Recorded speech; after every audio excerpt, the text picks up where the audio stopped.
Yeah, I'd like to bring the meeting to order. The first item is the adoption of the agenda. We do have, we're going to vary the agenda, and we're having the, we were going to have Alex Robertson, one of the delegations. He's going to be first this week, and then we'll carry on with Christina Wilson, Rita Wallace, and Stuart and Robinson. First item is that we need to do a resolution from council for the changing the public hearing that we originally had from January 15th to today, February 5th. So I'll move that. Second. all in favor? All right, that's just the technicality that we have there. I just want, so the folks who will be presenting for the petition, that I just want those folks to know that there will be public hearings on the 5th of March, and that will be at the Comox Rec Center. Assuming council forwards. Yeah, because tonight we'll be hearing from the developer, from the petition, and then in front of the agenda we have motions that if we get past that point, then yes, he's correct, we will go to public hearing at that point. That further, so the first delegation. Oh, and I do want to say we are missing Councillor Bissinger, who I believe is the first councillor that we've ever had who's had a child while sitting. So she's Alex Bissinger just had a baby girl a week ago, and Nicole Dingens is stuck over on Denman Island, lost her keys in the car, and so there we go. That's the changes. So Alex, you have 10 minutes. I'm going to keep people to as close as possible to 10 minutes today because we do have a long night ahead of us. We'll be recessing at 6:30, going into the public hearing for the cannabis, and that will be next door at the So Alex, go ahead. Hi, you've already heard my name. I'm Alex Robertson. I'm the acting CEO of the Comox Valley Airport, and I'm very pleased to be here tonight and present a little bit of an airport update. I'll give you a bit of airport background. I'm not sure how much council knows about where we are and what we do, and a little bit of this year's activity plus the plans for the future. We have the very good fortune of operating out of 19 Wing with their talented personnel, exceptional infrastructure, allowing access to the longest runway on Vancouver Island. This gives us the chance to provide unparalleled air service to the community. And it's very rare that a community of our size would have the kind of service that we were able to provide. 2 national carriers and the regional airline as well, providing flights to Vancouver, Calgary, Edmonton, and seasonally to Puerto Vallarta. 19 Wing infrastructure provides great support to the airport and allows us to keep our operating costs at a competitive level. And we feel they benefit from us as well for their personnel traveling for course, for the families. Most military families are spread around the country. So we see it as a win-win for us. And being competitively priced airport allows us to maintain our great service with the potential to attract new carriers, increase frequency, and provide new destinations. The chart here shows that we are competitive, and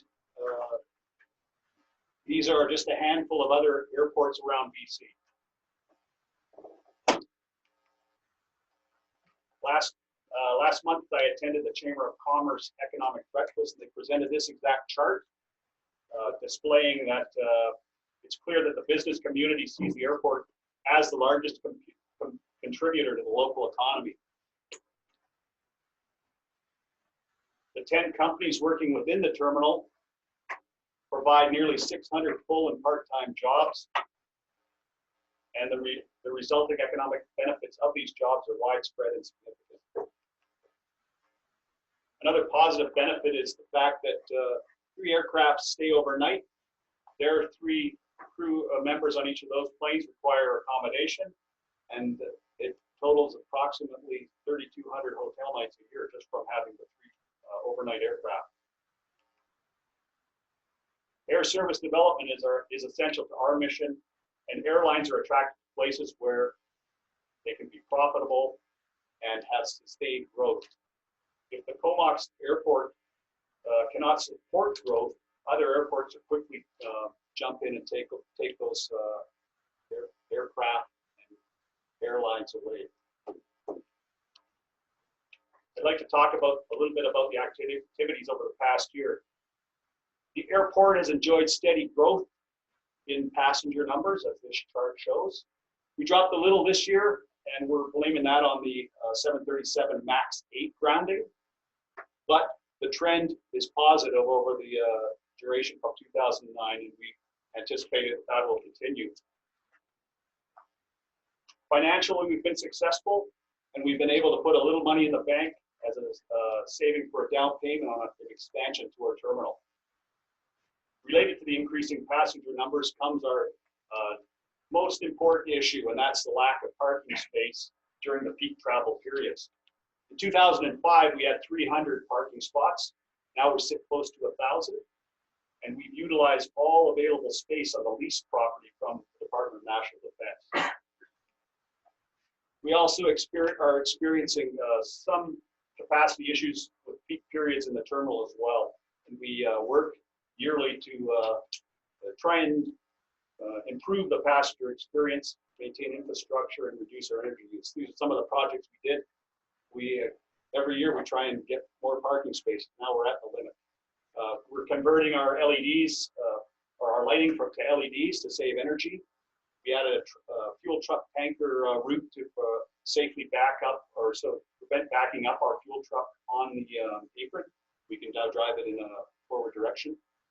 Increased seating capacity because there's more passengers, and that included adding counters and tables. We automated our flight information system to give more real-time information where the planes are.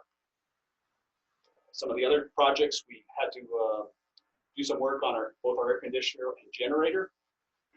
We are anticipating replacing our baggage x-ray machine next month, and we added a bike station in front of our arrivals, plus additional phone charging stations.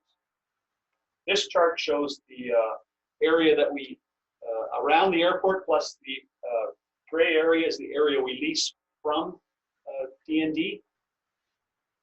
The blue lot we purchased many years ago in anticipation of growth, but currently it's not within our reach for actual development, so we can't use that lot. The next picture. The red area is property on which we've held an accepted offer for over 10 years. And again, not been able to complete or execute that sale.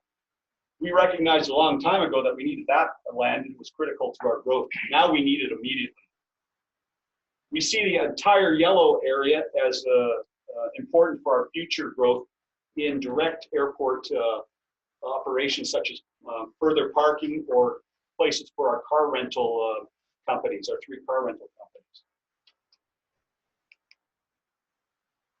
Going forward, our plan is to take possession of the adjacent property. The red area, we need that right away. That's pending the subdivision approval by the town of Comox. We want to expand our overflow parking in that area and pave some of the existing gravel parking lot. Then the big picture is to complete the initial expansion design. Are there any questions for me from the council? Thanks, Alex. Any questions for Alex?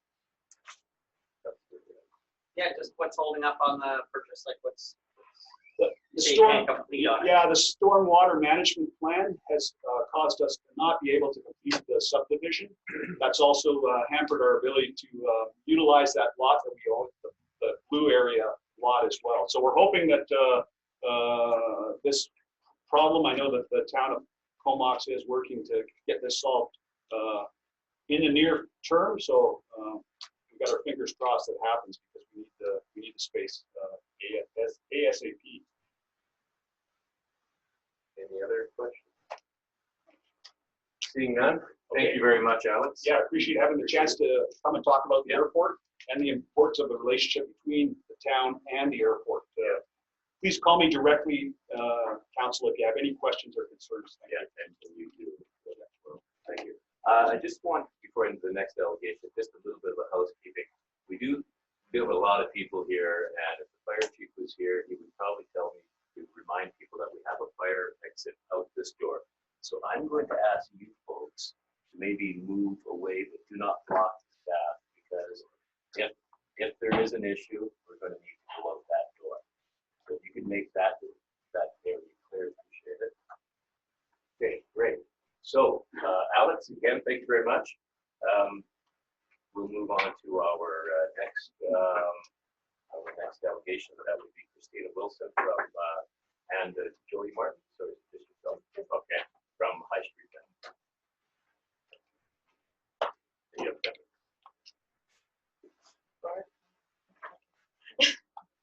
Technology. Sometimes my friends, sometimes not. Thank you, Your Worship, and members of council.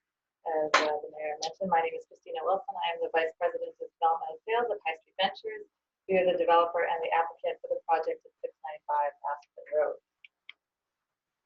Today, I'm going to speak to you a little bit about our organization, give you a broad overview of the project, including amenities and sustainability features, discuss the rezoning amenities, the process to date, and address some of the traffic concerns. High Street primarily develops, builds, sells, and operates market rental apartments. We have built over 3,500 homes across BC, Alberta, Northwest Territories, and Ontario. We currently operate over 800 apartments in 5 cities. We aren't new to development of the Comox Valley. Our first project was the Tides, which was 45 condos back in 2005.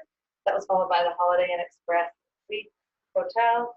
And we recently completed Riverstone, which was 71 condos, and Riverwalk, which was 16 condos and a commercial space in Courtney. High Street's vision is to be known for leading the real estate industry to an affordable, zero carbon, net positive future. Part of that is our goal to own and operate 1,000 net zero homes by the end of 2024. This is 8 years of what is being legislated by 8 years ahead of what is being legislated by the BC Building Code. So why Comox? Over a year ago, we recognized the need for this type of rental housing in Comox, and the situation has not changed. Recently, the Canadian Mortgage and Housing Corporation released statistics that for populations over 10,000 people, Comox Valley had the highest increase in rent in all of BC. It rose 10.8% from October 2018 to October 2019, and Comox's vacancy rate in October 2019 was set at 1.4%. I'm sure some of you in this room may have someone you know that struggles to find affordably a place to live or even a rental at all, and we want to help with that situation. So we are proposing 3 4-story residential apartment buildings and 1 4-story mixed-use residential commercial building. There will be 73 1-bed, 1-bath homes and 159 2-bed, 2-bath homes. This will be a total of 208 market rentals and 24 for sale condos. There will also be ground floor commercial space for a total of approximately 8,000 square feet. We put a lot of consideration into our communities, and Aspen View is no different. We will have 2 full-time employees on site, a community leader and an assistant community leader. They are there to provide liaison for our community members, which we call our tenants, and also the neighbors if there's ever an issue. We concentrate on providing amenities for our community members. That includes a fitness center, community garden, dog run, electrical vehicle charging stations, bike repair stations. Creating community is something really important to High Street. We do that by holding barbecues and celebrations and different events for community members. We do invest significantly into our project. Energy efficiency is very important to us, as mentioned in our goal. We are aiming for Built Green Platinum and targeting step code 4 of the BC Building Code for this project. This is the highest step that you can achieve in multifamily buildings. This means that Aspen View will be net zero energy ready 12 years ahead of the provincial requirements set by the BC Building Code. We obtain this with higher insulation on our walls and our roofs, triple pane windows, LED lighting, and efficient mechanical system are a few of the highlights. We will have solar panels on the apartment buildings which will provide more than enough power for the common areas. There will be 1,050 panels for a total of 345 kilowatts of solar. What does that mean? That's the amount of solar that you can power about 30 single-family homes. We've also recently started construction on our first net zero energy building in West Kelowna, and Selena Robinson, the Minister of Housing, I attended a tour of it last week as we were the winners of the Clean BC Better Buildings program. So we've been working closely with the staff at the town of Comox. We're doing everything we can to meet the town's needs, address neighbor concerns, all while trying to build market rental housing that has minimum impact on the environment and a positive impact on the community. Part of those discussions included providing the following amenities for the rezoning: $142,000 cash in lieu for the town's affordable housing reserve fund, 22 adaptable suites, over $680,000 in-kind amenity contribution for the 6 below-cost condos, which the town of Comox will purchase, a new commercial space for community daycare, and approximately $125,000 in curb, sidewalks, and pedestrian crossings along Roulette and Aspen. And with this project, if approved, it would produce over $3 million in permits. So as part of the rezoning process, as you're aware, we engaged with the public prior to the application. We first engaged with consultations in June and held an open house in August. We understood the majority of the neighbors' concerns were density, traffic, parking, and height.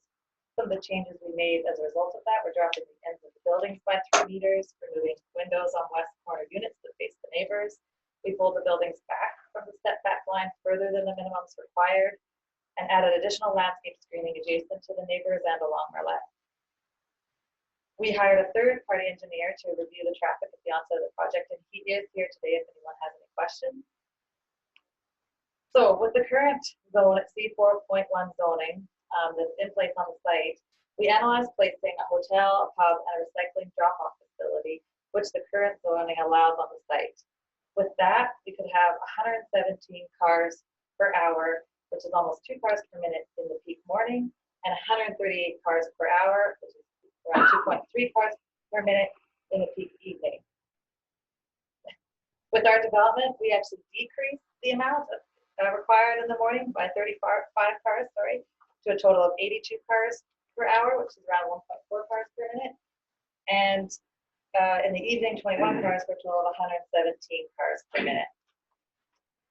So with the traffic report, it was also concluded that all levels of service at all impacted intersections would be maintained above acceptable standards with our proposed development. So I just like to take a minute to address the recent petition that was signed, and it states opposition, and I quote, "due to density, traffic, and parking concerns for both residential and foot traffic." This doesn't take into account the entire picture of the project and what they're actually opposing. The neighbors also opposed to rental apartments to create homes for people to live in and increase the vacancy rate, affordable housing for those needing a little extra assistance, daycares that give parents the options for their children so they can return to the workforce. These are all part of what is being put forward with the rezoning application that is not indicated. In conclusion, we look forward to bringing our high street rental community to your city and the opportunity to further discuss questions and comments at the public hearing if council so wishes. I want to thank you for your time, and if you have any current questions, I'd be happy to discuss. Thank you. Does council have any questions?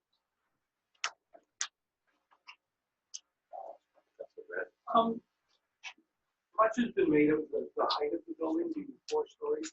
If you were to make this a 3-story building, what would happen to the affordable housing and daycare or the project in general? Yeah. What would the impact of that be? The impact would be that the project wouldn't be able to move ahead. The economics of the development are predicated on it being 4 stories. As you can see, it's almost $1 million in contributions to the town of Comox, and we wouldn't be able to make it work if it was 3 stories. And we'd have to look at what the current zoning allows and look at a hotel or something different completely. Councilor Miguel? Does the maybe look into the capacity of the school side? If there's going to be kids coming in where they're going to go to school and they have the capacity to take them. Yeah, no, it's a good question. We have not. Typically in our buildings, we have less than 3% of our occupants have families and children. It's not something that typically is a demographic that rent in our apartment buildings. It's mostly widows, seniors, young business professionals, or our typical tenants, and all the things we've operated. It's only about 3%. Yeah, go ahead. I know you've got a whole bunch of really cool power saving technology and stuff in there. As you say, what kind of water saving technology or because we do have issues with water in the summer. Yeah, for sure. Yeah, so all the fixtures are low flow fixtures in the apartment buildings, in all the buildings. We're also looking at other currently water saving things, collecting rainwater and reusing it in the systems. That's something that we're kind of analyzing at this moment in time. But yeah, all the fixtures are low flow fixtures. Councilor McGowan, good. Okay, Councilor Swift. Yeah, I noticed there's a lot of concern from my neighborhood regarding traffic. And could you just review for us the in and out? I know there's 1 2-lane and a single entry that's 1 lane. Is that correct? Yeah, there's I don't have a map of it, but and Denny might have something. Yeah, so there's the commercial access along Aspen Road. So so there's the commercial existing access along Aspen Road, and then the development's proposing one access in and out on Merlette, and then just for the building that's going to be the mixed-use building, it would just be an out access on Merlette. Originally, there was when we first were approached the project, there was talk of closing the Aspen access and funneling all the traffic through the development and onto Merlette.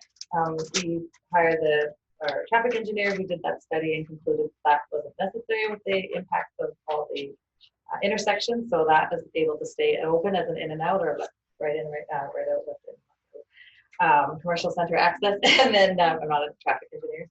And then so we'll have the access to the one access off of onto Merlette that would funnel traffic as well. So there's 2 ways in and out, and then there's 1 way out with the commercial. Yeah.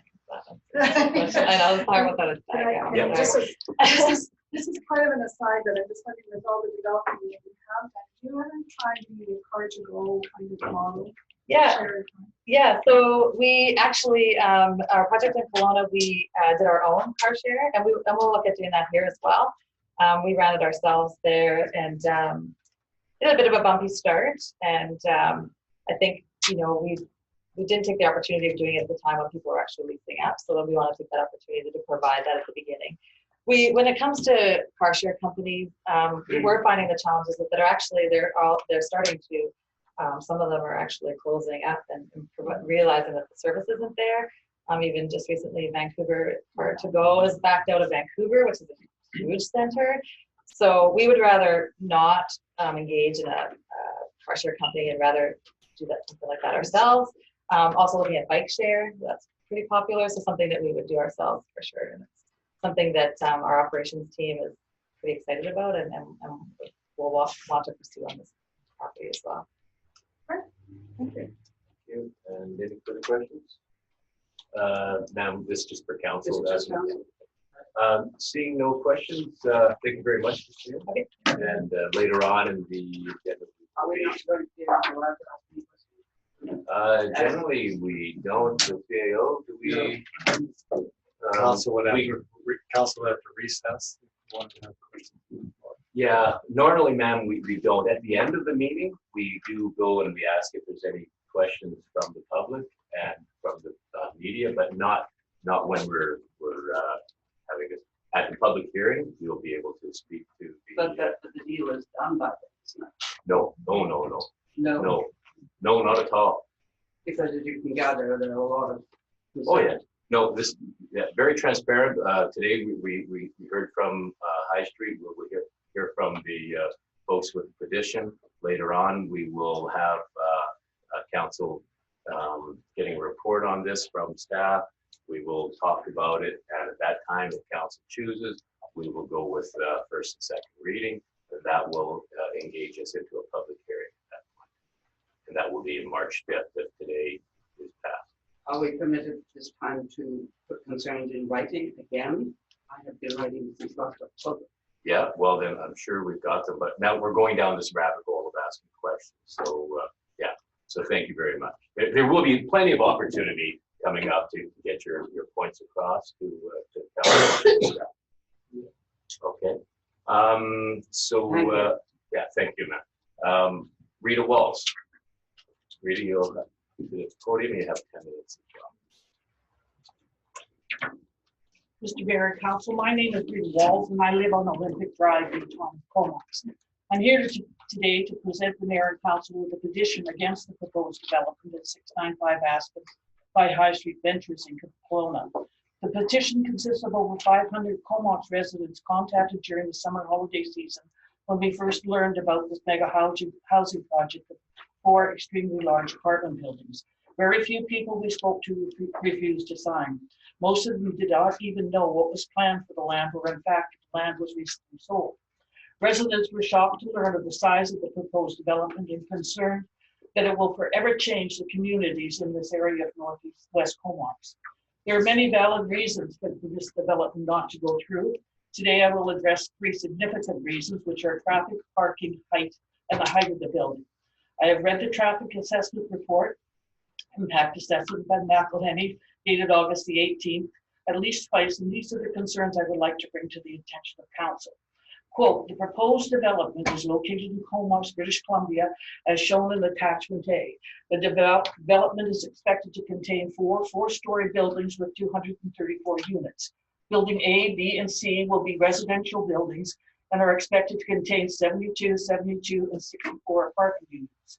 Building D is expected to consist of 24 apartment units and 736 square meters of commercial space. The project is assumed to be completed by 2021. That's TIA 1.1. The adjacent property has 72 homes, 144 residents. 695 Aspen will generate a minimum of 468 residents, and this figure could potentially be higher. Only 333 parking stalls are planned to satisfy both residents and visitors. So the question to Council is simple. If approved, where will the overflow parking go? TIA 1.5, it states Aspen Road is a north-south running major collector road which connects residential areas to arterial roads such as Guthrie and Anderton Road. It is an undivided 2-lane road with dedicated sidewalks on both sides. The posted speed limit is 50 kilometers an hour. This is false. The road from Guthrie to Muralette has a sidewalk on both sides. Past Muralette, there is only one sidewalk all the way to Anderton. There's a pit park that starts just after Muralette, and the speed limit drops to 30 kilometers an hour to both. The speed limit continues around the corner to an elementary school, Aspen Park on Bolt, where there are numerous children walking and biking to and from school. There are no sidewalks on the park side or on the school side of the road. In fact, there is a bike lane near the school which narrows the driving area. This would suggest to me that if the engineers can't tell there's a sidewalk only on one side along Aspen, how could they give facts and figures about traffic flow 20 years down the road or even 2 years out, especially with the obvious increase in traffic flow from the proposed development? Again, the TIA section 5 identifies negative impact on existing road infrastructure as a result of 695 Aspen. It states, quote, as part of the study, consideration has been given to converting Aspen Road / Commercial Center Access 1, a full movement T intersection, to a right in, right out intersection. The change is expected to increase the amount of traffic on Muralette Drive. A higher amount of traffic on Muralette Drive is undesired, as this will cause increased delay at the intersection along Muralette Drive. As this intersection is expected to operate on an acceptable LOS in 2041, no further upgrades are required, unquote. The TIA 7.2 recommendations to Council to address resulting road infrastructure problems for the residents are, quote, installation of a curb warning sign and advisory speed time design prior to the east and west ends of the curve as recommended. Reducing the speed limit to 40 kilometers an hour adjacent to the site access provides sufficient site distance for drivers approaching and leaving the site and existing driveways on the south side of Muralette. This will not solve the problem. People will still speed. Council will be aware that the 30 kilometers an hour along the park is more often ignored. Further, TIA in the TIA 7.2 recommendation to council is when a sidewalk is installed on the north side of Murrelet Drive, it is recommended that curb extensions are also installed at the existing pedestrian crosswalk east of Murrelet Place and Murrelet Drive / access to intersection. According to the TAC, Canadian Guide to the Neighborhood Traffic Calming, 2nd edition, February 2018, curb extensions typically reduce speeds between 2 and 8 kilometers an hour. At the crosswalk east of Murrelet Place, the curb extensions would reduce pedestrian crossing distance and increase mutual visibility between pedestrians and motorists. Excuse me. At the Murrelet Drive access to intersection, the curb extension would improve sight lines and vehicles would be shifted further to the south. Also, this would reduce travel speeds along Murrelet Drive. End of quote. Again, a big issue for council is the public safety, particularly when school children are in the area. The TIA recommends that recommendations are not minor and would affect everybody in the neighborhood going about their daily business. These recommendations recognize the increased traffic in the neighborhood and associated vehicular and pedestrian congestion. Sorry, I skipped some of this. Okay, before closing, I want to address the height of the development. As we know, this site has already been zoned by past council. We have to assume their zoning approval was based on similar impact assessment.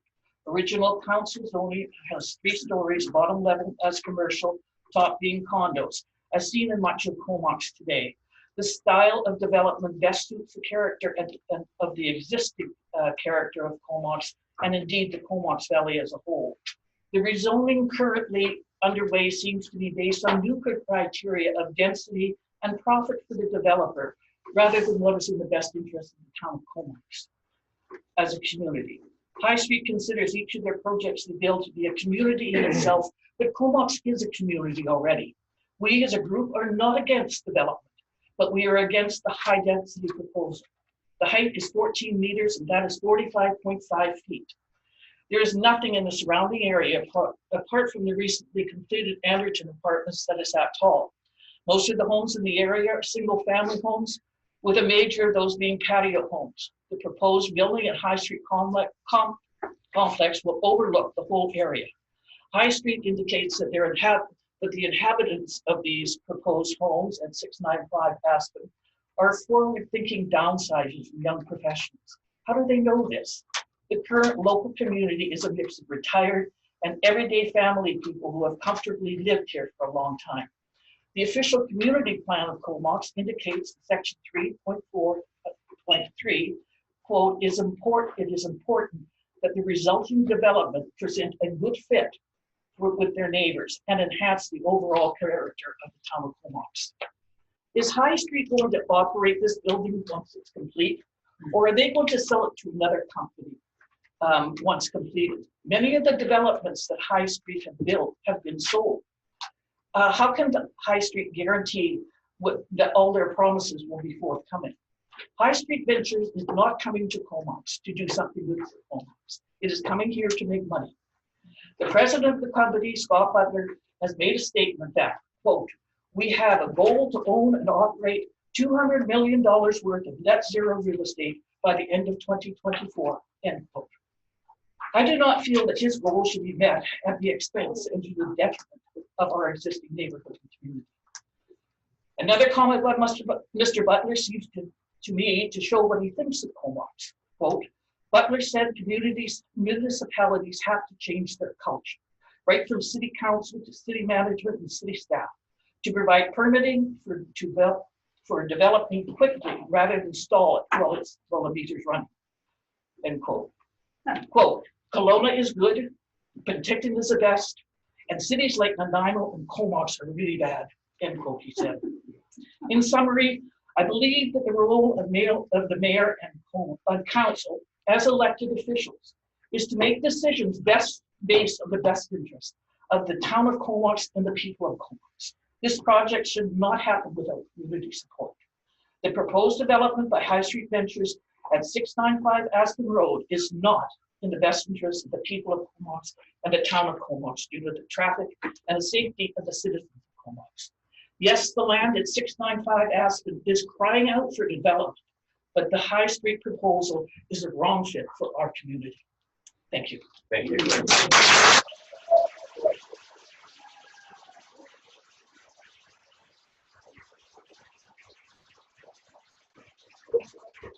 Does council have any questions for seeing none? Thank you very much, Okay, ma'am. thank Folks, we're going to move on to another delegation now. If those of you who want to leave for a while, because we will be coming back to this later on, because I think we'll be breaking for the public before we get to that. So we'll be here for quite a while. So just let you know that you don't have to sit here waiting. It'll probably be another hour before we get to talking about the second. Yeah. Yeah. Yeah.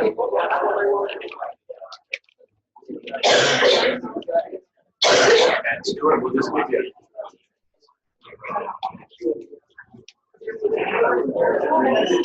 And folks, just so you know, like, don't go too far if you want to come back later and hear the outcome of the council. You're gonna make a decision tonight? Well, just on the first and second reading, to bring it to public hearing.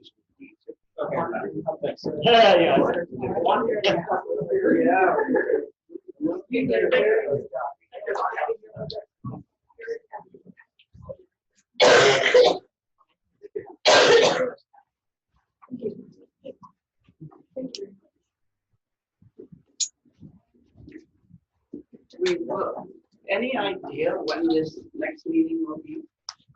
Well, we have one delegation and we have a couple items to deal with.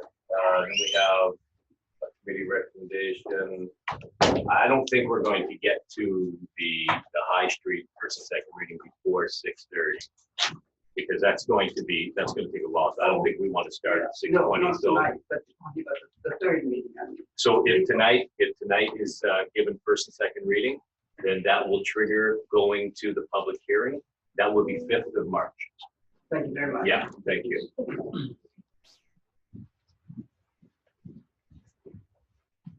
Okay. Thanks a lot, Stuart. And we have Stuart Robinson with Douglas Adventures, who will give us a presentation. Okay, well, Mayor and Council, thank you for allowing us to come and address you. We are Compass Adventure.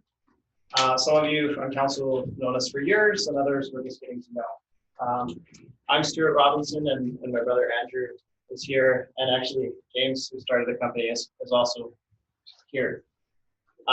We are both longtime coaches, athletes to a national level and international level, and as well as coaches in multiple sports.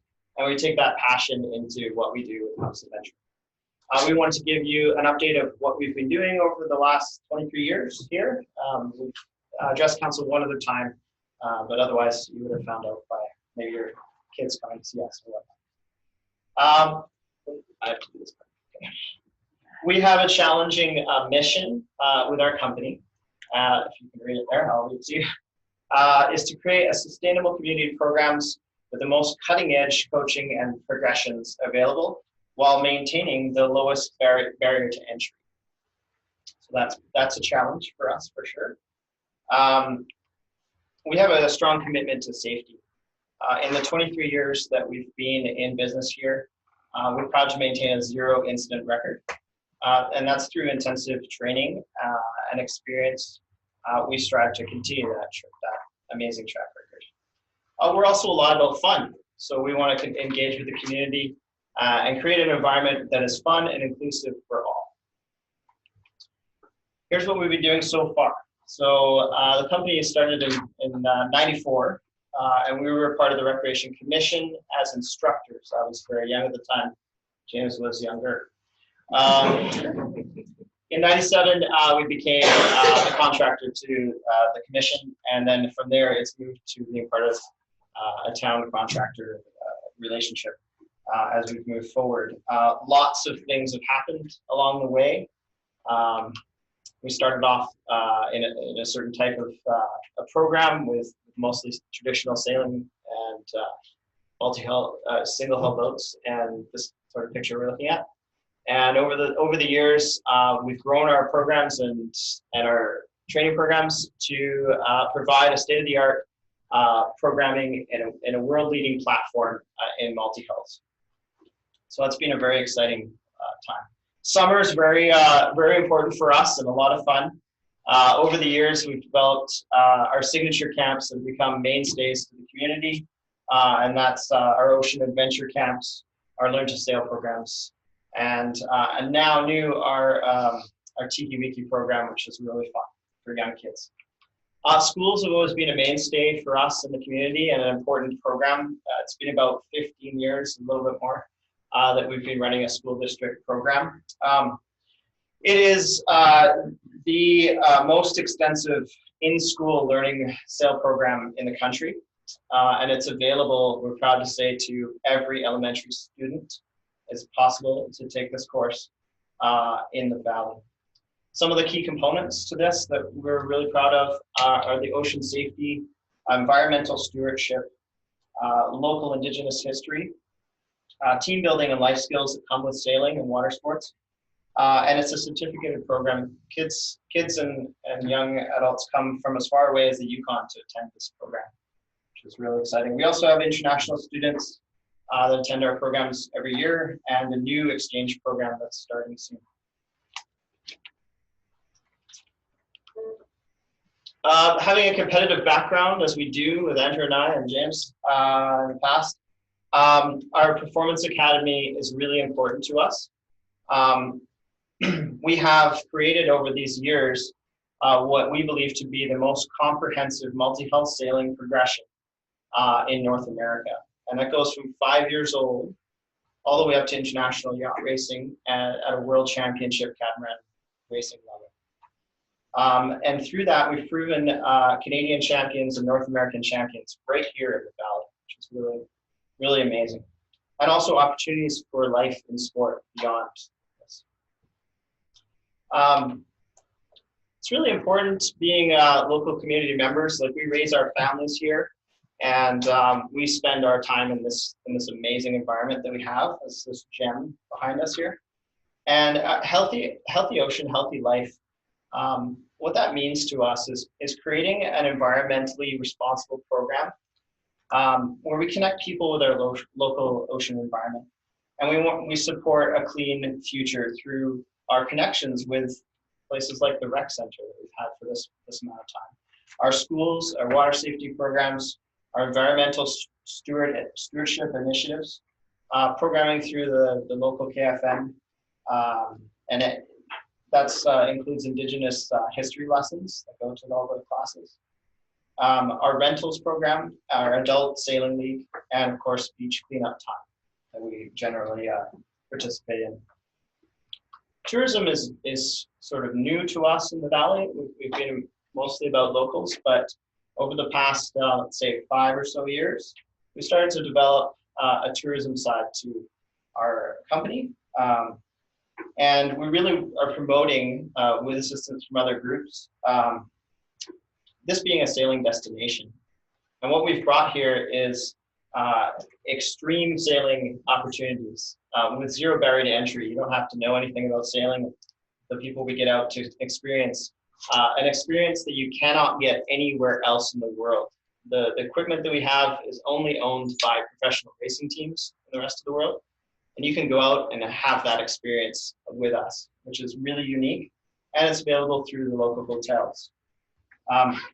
Another interesting portion to the tourism is their tourism trophy, which has started in the last couple of years.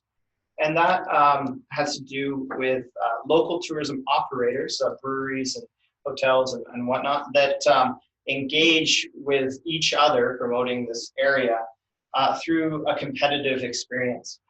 And it's a really unique one that can also engage the community. It's now part of the Dock Days and BC Shellfish Festival. And people can come down and actually see the results of these local companies promoting the area and competing against each other in a fun way. that's supported by CVEDs and of course all the local areas. Events have always been a real important thing for us. It's a way we can also engage with the community and give back, but also it makes a vibrance that we think is really important to down in the marina area. Some of the highlights for those events, we kind of brought stand-up paddleboarding to the area. So if you're a surfer, we're sorry, but we've had the largest SUP series in the country for 9 years. We also did Sailfest, which is a new style of racing and performance boats that brings the racing action right to the community, which is very exciting. And we had international competitors for that and a lot of people spectating and support. And you know, Downtown Business Association and other local supporters have really been a key to make that happen. Frequency events have also been a big part of things we like to do. So we had Tuesday night paddles for 5 years where we provided an opportunity for people to go paddle together and have a barbecue and hang out afterwards. The Nautical Days Gauntlet, some of you have participated in it. That's been a lot of fun. The Mayor's Cup, the Waterman Festival, the Comox Cup, and the Grand Prix. So those are some highlights.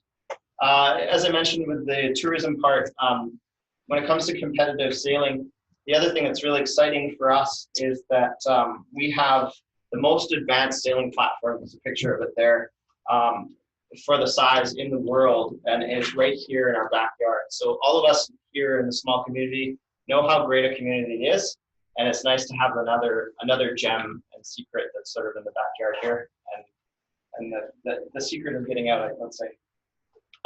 Career opportunities at Compass. We have a certificated training program for athletes and for young people that want to start a career in water sports and sailing. And we have now to date 12 employees that are seasonally employed in our payroll. So that's really exciting to give back to the community. Most of those people, a lot of them continue in the marine industry or use what they've learned in some other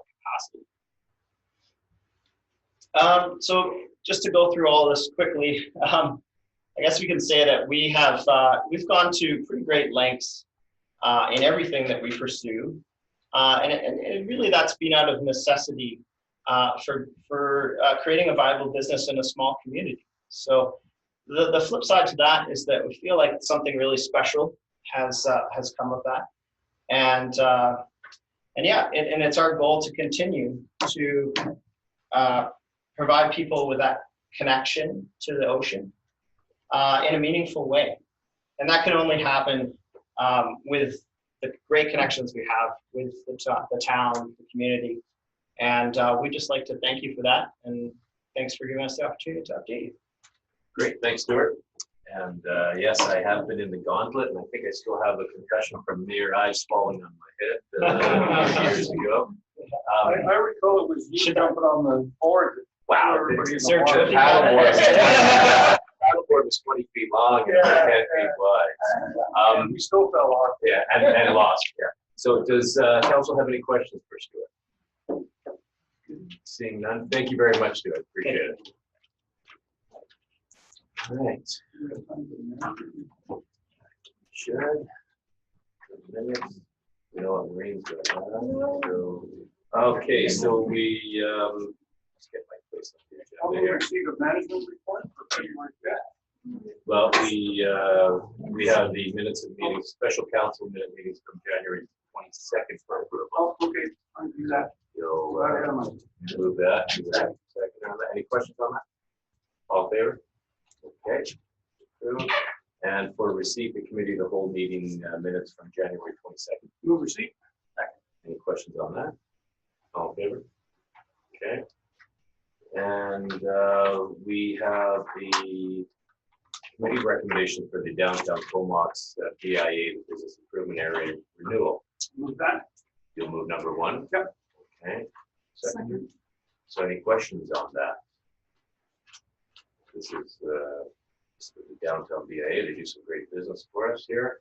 So no questions, all in favor? All right. And that number 2, that bylaw 1928 be forwarded to council for first, second, and third reading. Move. Any questions on that? All in favor? All right, great, thank you. So we don't have any committee reports, and we do have the management report. I think we have time to get into that. Sure, I'll move that. Okay. Second, do we have any questions on the management report? Come on, Maureen. Oh, okay, well, I'm the last one. Do we have any update regarding the Mac Mine Trust? Your Worship, just that we're waiting for a meeting between the Attorney General, the KFN, and Town Council, and the solicitors for all parties who are seeking dates. Okay. And I guess the airport commission mentioned the stormwater management plan, which is on here. Is there any, are we continuing to move forward with that, or where are we? Yes, Your Worship, we're planning a presentation later on this month. Okay. Some recommendations on possible ways of opening. Okay, and would those ways forward allow the airport to move quicker, or are they kind of bunched in with everybody else? It will be, we're hoping that the recommendations will allow people to make decisions about where they go based on what council decides. Fair enough. Yeah, a lot of moving parts. So Yeah, and Okay, Councilor Swift. And just one more, I note that our waste collection contract is expiring, as you know, and is there any update regarding that? Yeah, if I may, Yeah, go ahead. staff are still in discussion with Mterra. If they're putting together a proposal to come to us, looking at the feasibility of changing the schedule and what that might look like with respect to the new contract or the extended contract. One of the moving parts is we've asked them to look at increasing the composting and reducing the compost. I guess my concern is around just notifying the public to do that, and how much lead time is on. So, yeah, and the sensitivity to going into the summer and beginning an organics program is really difficult. So the sooner, if we're going to do this, the sooner the better, or wait till the fall. we're not. Thank you. Any other further questions? I'm just wondering, item 14 now, given that the province has made a position on the single use, we want to remove number 14, and that is the single-use plastic regulation bylaw. We need that, given that. Just Yeah, the go ahead. motion is not matters, but Well, just wondering, but for housekeeping, do we? Shelley, what do you think? Do you want to remove the policy we normally follow is we shade it if we're recommending it for removal, and then it's Okay. removed the next time. Okay, So that gives people notice that we're removing it, so Yeah. we can shade it. Yeah. And then if there's any no objections, we'll delete it. the next yeah, it's just because it's out of our hands. Provincially. Sure. And then that would coincide with number 16. So, okay, those are the only two that I had. So we'll talk about that. So any other questions? All in favor of the management report? Yeah, that's great. Thanks. So I don't think it's worthwhile to move on any more. Before we recess and come back to the regular council meeting, I'm going to be declaring a conflict of interest, and I will not be participating in the public hearing for the cannabis lands. My employer, the Department of National Defense, I manage the residential properties that are around the airport, and I feel that it could be thought of as a conflict there. So I'm going to recuse myself, and so we'll just move to recess. Move. All in favor? Okay. So the public hearing will be next door. You guys have fun.